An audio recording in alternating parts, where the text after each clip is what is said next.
తెలంగాణలో BJP MP చేసిన వ్యాఖ్యల్ని CM Revanth Reddy తీవ్రంగా ఖండించారు. 15 సెకండ్లు సమయం ఇస్తే ముస్లింలను తుడముట్టిస్తామని చెప్పిన ఎంపీని బీజేపీ బహిష్కరించాలంటూ డిమాండ్ చేశారు.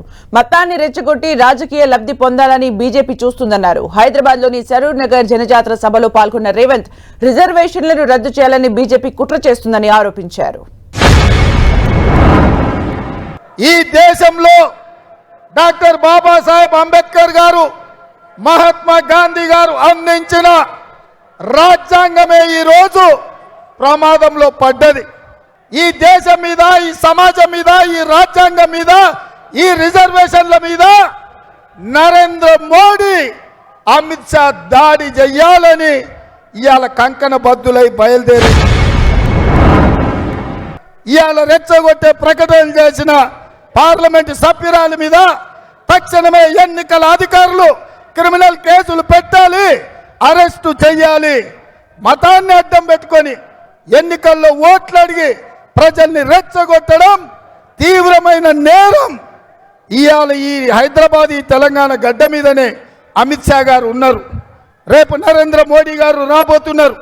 నేను అడుగుతున్న అమిత్ షా, నరేంద్ర మోడీని, మీ పార్లమెంట్ సభ్యురాలు, మీ పార్టీ నాయకురాలు 15 సెకండ్ల సమయం ఇస్తే ఈ దేశంలో కోట్లాది మంది ప్రజల్ని అంతు చూస్తామన్నారు.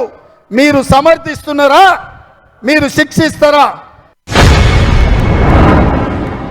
మత చిచ్చు రేపి మత కల్లాలు వాళ్ళు వచ్చి శాంతి భద్రతలు దెబ్బతింటే మనకు పెట్టుబడులు వస్తాయా?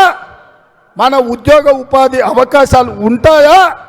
ఈ పరిస్థితుల్లో మతాన్ని రెచ్చగొట్టి రాజకీయ లబ్ధి పొందాలని, ఎన్నికల్లో గెలవాలని, ఈ దేశాన్ని దోచుకోవాలని బీజేపీ చేస్తున్న ప్రయత్నాన్ని తిప్పికొట్టాల్సిన బాధ్యత ప్రతి ఒక్క తెలంగాణ బిడ్డ మీద ఉన్నది.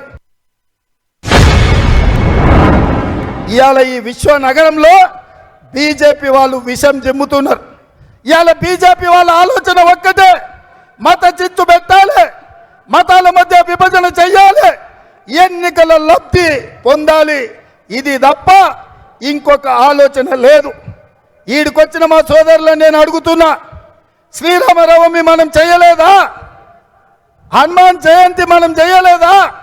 మన తాతలు ముత్తాతలు పోచమ్మ, ఎల్లమ్మ, మైసమ్మ పూజలు చేయలేదా? కోడిని కొయ్యలేదా? కళ్ళు పొయ్యలేదా? మనకా వీళ్ళు హిందుత్వం గురించి నేర్పేది?